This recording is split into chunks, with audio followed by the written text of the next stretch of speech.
انا شخص مش بؤمن خالص بنظريه المؤامره، ولا بقتنع بيها، ولا بشوف ان الكوره فيها تدخل من السياسه، ولا ان في لعيب بيتجامل على حساب لعيبه تانية، ولا بقتنع بالكلام ده خالص. بس اللي حصل امبارح ده مش طبيعي، مش طبيعي، ده فجر تحكيمي بكل الطرق الممكنه. قبل بس ما تقول لي ان انت كنت كسبان وخسرت، ما انا كنت كسبان وخسرت، بس انا ضربه جزاء او ضربتين جزاء ما اتحسبوش برضه، فده حقي. يعني انا عايز حقي واخسر. يعني انا ما خسرتش عشان انا كنت وحش وعشان النتيجه فلتت، انا خسرت عشان انا اتظلمت في كور كتير باينه للعمى. اللي هو لو جبت واحد عمره ما شاف كوره في حياته، طفل عنده 5 سنين قاعد يا حبيبي ضربة جزاء، هيقول لك اه. الجون بتاعنا التاني اللي هو اتلغى، الجون الاول بتاع زيكو، الحكم لغاه عشان فاول كان في اخر الملعب هناك خالص عند الجون بتاعنا احنا. وده طبيعي وبيحصل فينا كتير قوي ان الفار بيلغي الجون بسبب فاول حصل في اول الهجمه.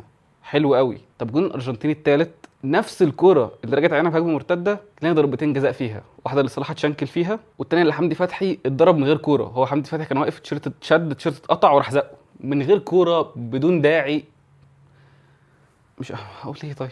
ده غير برضو الكوره بجد دي اغرب كوره شفتها في حياتي، وما اعرفش ليه ما حدش كان بيعترض عليها. امام عاشور كان الكوره معاه بصها وراح واخد قلم، هو ما حدش بيتكلم على الكوره دي ليه؟ الكوره دي طرد مباشر، دي ما فيهاش نقاش، ما فيهاش كلام، ما فيهاش فار حتى. الكوره دي كارت احمر مباشر. زي ما قلت لك انا ما كنتش بقتنع بالكلام ان البطوله موجهه ولازم منتخب يكسبها ولازم عشان الدعايه والاعلانات وكده، بس طلع الموضوع بجد ان ممكن البطوله تبقى موجهه لمنتخب معين. وطلعت فعلا السياسه بتتدخل في الكوره. لما نشوف لعيب في امريكا الكارت الاحمر بتاعه اتشال عشان ترامب عايز كده، ده بيحصل فين الكلام ده؟ كده كده محدش كان متوقع ان احنا هنعمل ماتش على بطل العالم السابق والحالي برضو كده كده الارجنتين تكسب كاس العالم ده يعني خلاص. بس احنا عملنا عليهم ماتش وصدرنا ضربة جزاء وجبنا 3 اجوان، واحد اتلغى عافيه. فده اللي يضايق، ان احنا بجد عملنا ماتش على الارجنتين احرجناهم، احنا 80 دقيقه بس احنا بنلعب. فده اللي يضايق، بس ان احنا عملنا ماتش حلو خسرنا كده. طب بجد كانت تستاهل نهايه احسن من كده بكتير. عارف لو كنا خسرنا عادي 3-0 ولا 4-0، قول يا عم احنا ما لعبناش وده بطل العالم طبيعي نخسر، احنا عملنا ماتش، عملنا ماتش حلو.